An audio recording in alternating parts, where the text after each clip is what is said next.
Hello and welcome to the NewsX Sunday Guardian Roundtable. Today we are in conversation with Manish Tiwari, Congress MP, former UPA minister, and also someone who's part of the Congress team to look into the recent assembly elections. But foremost, Manish, today what I really want to talk to you is about two, three things that you've been writing about. One, of course, is the COVID, I would say mismanagement, not management, especially during the second wave, and also the Central Vista project. But I'll begin with, what is happening with COVID, because that is something that everybody is really worried about. Uh, I mean, the current state, how would you describe it? Could it have been avoided? Priya, thank you very much for having me on your show. If you were to take a wide angle view of COVID 19 and its management by the government of India, rewinding back to its very inception in the January of 2020, you will discern a series of missteps, errors, and blunders which have characterized that trajectory. And let me give you a few examples. At a point in time when China was still trying to cover up with regard to the intensity of COVID 19. And unfortunately, while they closed their cities down, if you look at the TomTom traffic index, but kept air travel open, allowing the virus to socialize all across the world, the warnings that started coming in from a very complicit World Health Organization by the January of 2020. So between the January of 2020 and the March of 2020, government of India virtually slept, whatever may be their defense today. Suddenly they woke up after the Namaste Trump and event and toppling the Congress government in Madhya Pradesh and declared a draconian lockdown, which at that point in time was not warranted. We had 381 cases and 7 deaths when that particular lockdown was declared. And that, at that point in time, we could have done with micro containment measures. It could have been more targeted. Now, what that lockdown did was that it completely demolished your economy. Ultimately, it left you with a deficit of 18 lakh crores. And as things progressed across 2020, and you learned more about the virus, one thing should have been very apparent to the government of India, given the weight of empirical historical evidence that the second wave would come. And the second wave would be far more lethal than the first. I mean, the Spanish flu, the various epidemics which have broken out in the world after that, there is enough body of historical evidence which conclusively establishes this point of view. Rather than doing this, what did the Prime Minister do? So he stood on the virtual Davos stage and declared victory against the virus. I mean, he cocked a snook at a gathering of world leaders and essentially told them that while you've not been able to do anything, we've got everything perfectly under control. And then boom came the second wave, and it completely and absolutely caught us off guard. A wave preceded by mega rallies across the country in 5 states, by the Kumbh Mela, where you gathered lakhs and lakhs of people by preponing the Kumbh for some strange reason by 1 year. And then when it hit you, you were at 6s and 7s. The government just disappeared. It vamoosed. And in the national capital, people died in the best hospitals for lack of oxygen. I think the last 1 year had taught us one thing, that the only thing which is vitally required in order to treat COVID 19 is oxygen and some degree of medical management so that people do not reach a critical inflection point. And even that basic allocation of oxygen or the distribution of supplies, how it would happen in real time if the second wave hits, that was absolutely and completely absent. And so, therefore, I would not hesitate to even go so far as to say that the NDA BJP government has blood on its hands. And then You allowed the rural proliferation of the virus. Look what has happened in Uttar Pradesh. I mean, the mass graves on the banks of the Ganges, the floating bodies in the holy river. Is this the kind of governance that we deserve? So I don't think that there is any excuse which the government has for gross negligence, for hubris, and for completely and absolutely mismanaging its response to the second wave of the pandemic.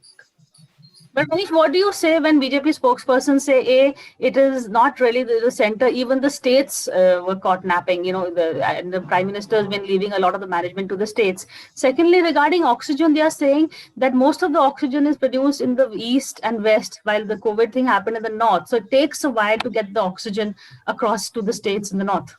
So, Priya, to answer both your questions off the bat, which chief minister went to Davos and declared victory over the virus?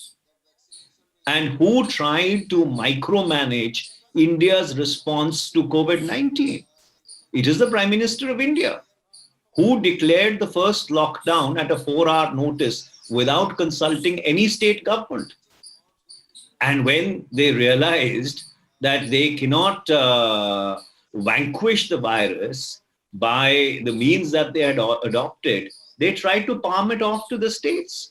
And what kind of an excuse is this, that oxygen is produced in the eastern and western part of India and COVID-19 happened in the northern part of India? If you are a government, you have to cater to these contingencies. You have to plan for them. God forbid if the outbreak would have been this serious in the northeastern part of the country. I shudder to think what would have happened. So therefore, under those circumstances, to say that we couldn't move oxygen, for the love of God, you knew after the experience of the first wave that the only one thing which is critical, which will save the life of someone critically impacted by COVID-19 before the remdesivir and the toxiswarms of the world come into play, is oxygen. And in India's best hospitals, in India's state capitals, in a place like Goa, for people to die because of lack of oxygen, this is unpardonable. That's why I'm saying that the government is criminally culpable for what has happened over the past 1 month. But then, Manish, does this, how is this going to translate electorally? Because, is it that people, he's still being elected? Look at this recent state elections. They did very well in Assam. This was in the middle of the second surge, and West Bengal was their hype, we're going to win the state. But if you look at it dispassionately, they didn't do too badly in West Bengal either. So even though his governance is abysmal, his electoral record still stands.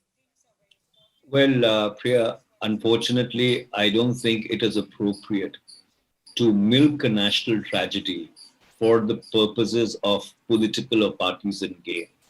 I don't think that is the lens through which we should really look at the enormity of the tragedy which has played itself out in the past. Not milking, Manish, but at least the way people see Prime Minister, his trust capital. So therefore, I'm coming to that. However, this has been an inflection point. And it's almost been like the 2611 for the middle classes of India. The second wave of the virus has really hit the middle classes very badly. When the first wave happened and the migrant crisis took place, millions of poor people just poured out into the streets, walked back to their homes, were mowed down by speeding trucks. Frankly, it was a tragedy removed from the middle classes. But this time, when it happened, you had the money, you had the hospitals, you had connections, you had the plain old jugaad working for you, but then nothing worked. People died in the parking lots of hospitals for lack of oxygen. And so therefore, I do think that when the moment comes, people are going to keep all these things in view. But as I said, this is not the time. I mean, this is the time when we need to save lives. And this is the time when we expect that the government would get its act together. Even today, the government doesn't have its act together. State after state has been asking for enhanced oxygen allocations. Your vaccine program is completely and absolutely derailed. I had warned when I led the discussion on the demands for grants on the Ministry of Health. I mean, it was unfortunate that the health minister chose to be absent because he ostensibly was in a meeting which the Prime Minister was having with the chief ministers when the Lok Sabha was discussing possibly the most important thing which this country was facing. But the External Affairs Minister, Mr. Jaishankar, was there. And I warned him. I said, please do not do this false image building by exporting vaccines at the cost of Indian lives. I mean, you barely vaccinated 4 crores of your people fully. And you've been gloating to the world. I mean, I was astonished to see that clip on social media of our permanent representative at the United Nations, proclaiming without batting an eyelid that we've exported more vaccine than we've vaccinated our own people. I mean, is this something to be proud of? So therefore, you see, you look at it sequentially, oxygen, medicine, vaccines, everything completely and absolutely mismanaged. In fact, the vaccination, I agree with you, it's been mismanaged. But do you have a solution? If you were if supposing he does reach out to you, what would you tell him? Very simple, break the patent. They should have broken the patent. They should have overridden the patent. You see, after all, government knew that what is Covaxin and Covishield's production potential. How much would they be able to produce? So therefore, you obviously knew that they would produce an X amount in a month, and therefore it would take so much of time to vaccinate the entire country, and you didn't have the luxury of time. And so therefore you had 2 options. Either you should have imported the vaccine, you should have licensed all the others, the Sputniks, the Moderna, the Pfizer, and various other vaccines, or you should have broken the patent and let your public sector's units produce the vaccine. After all, India has carried out some of the most successful inoculation programs over the decades. You have industry which is lying idle. I think the Madras High Court is currently seized of a matter whereby the prayer is to allow some of the public sector units which are lying mothballed to be able to manufacture this vaccine. So therefore, you should have very early on in the day, when the vaccine was still in the stage of being prepared, you should have planned for this contingency. You should have broken the patent. You should have exercised your sovereign right under Section 92 of the Patents Act. And you should have prepared your public sector units that when the vaccine becomes ready and it starts rolling out, they concurrently and simultaneously can produce. So you can have a saturation vaccination program across the country. That makes a lot of sense. And this whole strategy of the center asking states to procure, is that a wise move? Well, I think that's perhaps the most monumental absurdity, if not obtuseness, which can really characterize any vaccine strategy. I mean, if let's suppose every state is going to go out and compete in the international market to try and procure vaccine, because Covishield and Covaxin are obviously not being able to deliver the numbers required, the suppliers and the producers abroad are going to be laughing to the bank. When you have so much of demand against limited supply, it doesn't require rocket science to figure out, what are the kind of windfall profits which will be made. And so therefore, buyer's market, you made it a seller's market. Absolutely. And so therefore, that's what I'm saying. At first, they tried to micromanage the response. When they realized, if you recall that gentleman, what's his name, Mr. B.K. Paul in the Niti Aayog, who actually even declared that by April 15th of 2020, we'll have 0 cases. And then, of course, he walked the entire rhetoric back saying, oh, I didn't mean this. And when they realized that, look, this is out of our control, then they tried to palm it off to the states. And then the first wave waned. And when the first wave waned, they declared victory. They said, oh, we've had the least number of deaths as compared to even advanced countries in the world. The Prime Minister said so much in his reply to the president's address, to the debate on the president's address. And then when the second wave hit you, you didn't know when to say Jack Robinson. Manish, before I go on to the Central Vista project, just one last question on the PM's image. I know you don't want to talk politics, but is this something he can come back from? Because if you notice, he's only just, I think, as of the last 3-4 days, begun addressing people, Zilla Parishad chiefs, and going and taking aerial surveys. Otherwise, he's been missing. So he's not really been the face of this crisis. Has that worked for him? Well, that's been his style going back to 2001 Gujarat. So this Prime Minister only comes out in order to take ownership of what he thinks can really burnish his credentials. Whenever there's a crisis, the Prime Minister goes missing. If you really were to look back over the past 2 decades now, going back to 2001, you will find that whenever there is an inflection point, or whenever there is a situation, Mr. Modi's response to it is silence. He just does not respond. He just does not come out and address it head on.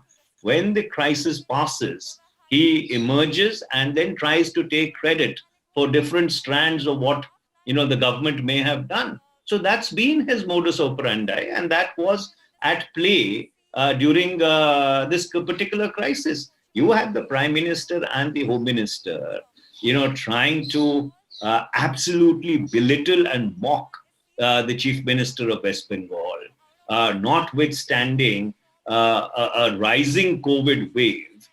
You prioritized elections, you walked the extra 2 miles and pulled out all stops in order to try and secure a victory in West Bengal. And finally, the people of West Bengal, and may God bless them, gave it back to them big time.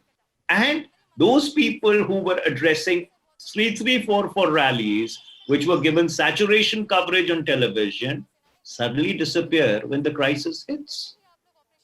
So this is either because they have no clue of how to deal with a governance situation, or is it's just a very convenient escape route, because unfortunately you have the media in this country which is not asking, or which is not holding the political leadership to account. I mean, look at the way the international media has reacted to it. They've actually made toast out of India's image.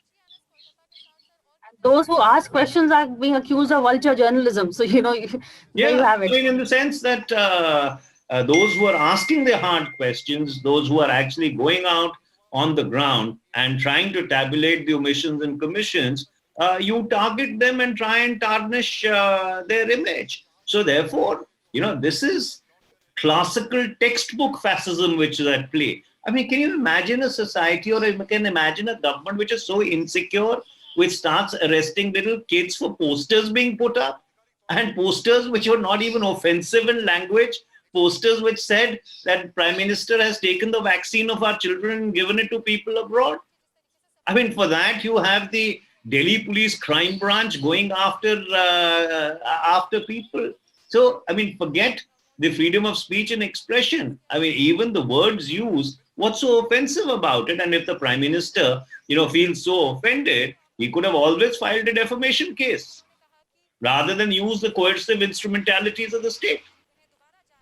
You mentioned the parallel to Nazi Germany. Even in your Central Vista, you said this love of, what do I call it, obsession of, projecting your own image on monuments and objects, and you are saying Central Vista is part of that. But, the BJP has actually rebuffed a lot of the points. They are saying, it's not just the PM's house. It's, there are 10 secretariat buildings. There's a vice president's house and the parliament building that's going to be built. Secondly, it's not 20,000 crores, 13.5 crores over a period of 5 years. And B, that this actually came up, was flagged that the parliament building needs to be done, was flagged sometime in 2012 during a UPA government. So it's not that this is Modi's project, it's something that needed to be done. When Meera Kumar was the speaker, it came up. Priya, the relevant question is now the time to do it? Is this the time when the country is facing an unprecedented economic crisis? The collective fiscal deficit of the government of India over two fiscals, that is 2021 and 21-22, is going to be 32 lakh crores, right? So 18 lakh crores in the last fiscal, 15 lakh crores is what they're projecting in the current fiscal, and this was without the second wave. This actually may end up getting worse. So therefore, isn't this the time when all these vanity projects need to be pushed aside? And number two, did the Central Vista require redevelopment?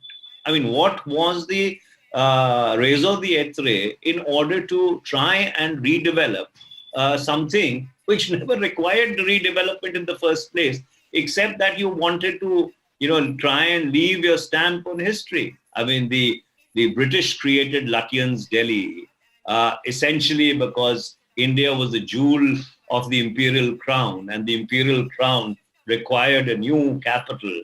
And so therefore, King George the Fifth or the Sixth, or whichever it was, came and laid the foundation stone of a new capital.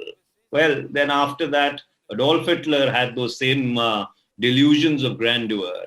When the fascists rode to power in 1933, the first thing he did was he commissioned his court architect, Albert Speer, who was later on their armaments minister, to really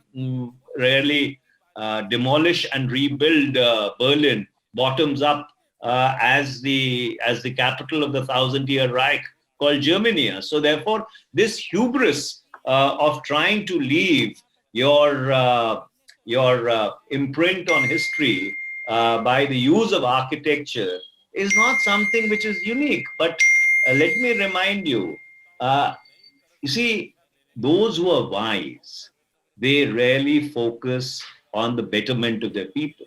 When we became independent in 1947, the people who led that nationalist struggle, they did not, demolish entire Lutyens' Delhi in order to leave the stamp of a newly independent India. They sat down and crafted a constitution for India, a document that ultimately ensured justice, economic, political, and social for the millions and millions of people who had participated and who had looked forward to that independence. So eventually, the Central Vista is not going to be worth even a page of the Indian Constitution, which was crafted just about a couple of yards from where this hubris in architecture is coming up. Very strong words from you, Manish. I want to come back to the economy question. You really flagged off some really scary figures for us here. Where do you see the recovery happening? Which are the sectors? What would be, again, I know there's no advice being asked, but what would you suggest? You see, ultimately, the problem is twofold. One is that the economy has been taking a hit from 2016 onwards. This process didn't start today. The process of the dismantling of the Indian economy started with the demonetization in 2016 and has only exacerbated since. So therefore, the wisdom lies in unshackling the economy. And unshackling does not mean privatizing the public sector lock, stock, and barrel. And number two, of finding enlightened means of augmenting government revenue. The government is virtually bankrupt. And ultimately, you see, the size of the pie, Priya, is limited.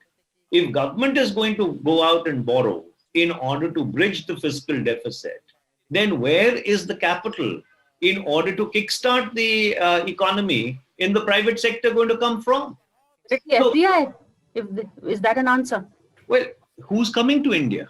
After the kind of publicity you've got and the kind of publicity that you've been getting on intolerance, going back all the way from 2014, who's really even looking at investing in you. You know, many years back, not everybody's favorite person, but Donald Rumsfeld, who was the former Secretary of Defense of the United States, had said a wonderful thing. He said, money is a carbon, and money goes to the safest harbor. And today, India is not considered as a safe harbor. One thing which this government has not learned is that social cohesion, or the lack of social cohesion, social disharmony, and economic development cannot go hand in hand. If you will have social tension, if you will have sectarian strife, you will not have economic development. And we are seeing the consequences of that playing themselves out over the past 7 years. Thank you so much for this conversation and for being candid and telling it as it is. I really do hope things change before we have a next conversation. So. I hope so. And I think we owe it to the people of India to at least ensure that their lives and the lives of their loved ones are safe and secure. It's true, because this is the difference between the second wave and the first wave. Everybody has lost someone. And that is really something that the government, the Prime Minister, the BJP, they need to, this is something that questions will be asked, I think, at the end of the day. But thank you, Manish, for this conversation. Thank you. Thank you. For more such videos, subscribe to the NewsX YouTube channel, hit the bell icon.